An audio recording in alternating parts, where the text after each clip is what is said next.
তুমি কি আমাকে এখানে নিয়ে এসেছো তোমার বাবা মায়ের সেবা যত্ন করার জন্য? 2 দিন ঘুরতে আসছো, ঘুরো চুপচাপ, তারপরে আমার সঙ্গে চলে যাও।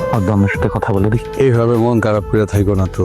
আমাকে পোলা বড় হয়েছে, শহরে চাকরি বাকরি করে, বিয়া করছে, আলাদা সংসার হয়েছে, এখন তো আলাদা থাকবোই।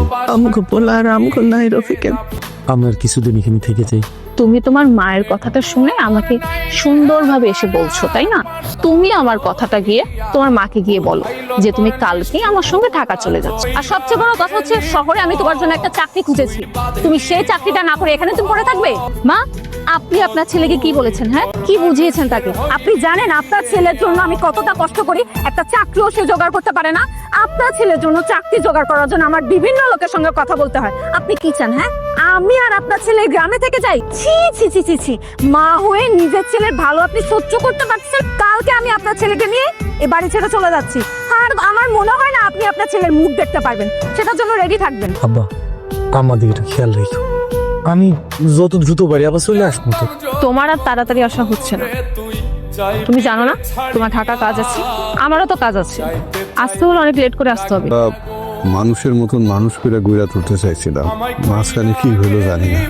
ও আমার স্বামী, ওর কিসে ভালো হবে কিসে খারাপ হবে সেটা আমি খুব ভালো করেই জানি। ছোটবেলার থেকে আমার লগে লগে থাকতো। আমি যদি কইতাম শহর যাবো না, মা তোমাকে ছেড়ে কোথাও যাবো না। আমার একটা বলা কত কষ্ট করে আমি মানুষ করছি, আমার তুই গেল গো আমার বলা। কোথায় যাচ্ছ তুমি? বাড়িতে যাচ্ছি। আমি তোমাদের সাথে ঢাকায় যাচ্ছি না, তুমি যেখানে যাচ্ছিলে সেখানে চলে যাও। তুমি আমার সঙ্গে ঢাকা যাচ্ছ? আমি কে? তোমার বাড়ির চাকর? আমি তোমার হাজবেন্ড, ন্যূনতম সম্মানটুকু আমাকে দিবা। আমি কেন, পৃথিবীর কোনো মানুষ তোমার সাথে থাকতে পারবে না। ফিরে গেছে, আমি আর ফিরে যাবো না। বৌমা কই? ও ভালোবাসা, দামি গাড়ি, দামি বাড়ি, বিলাসিতার জীবন, এই বাড়িতে ওরা ভালোবাসা খুঁজে পাইব না। মা, আপনি আমাকে মাফ করে দেন, আমি বুঝতে পারিনি।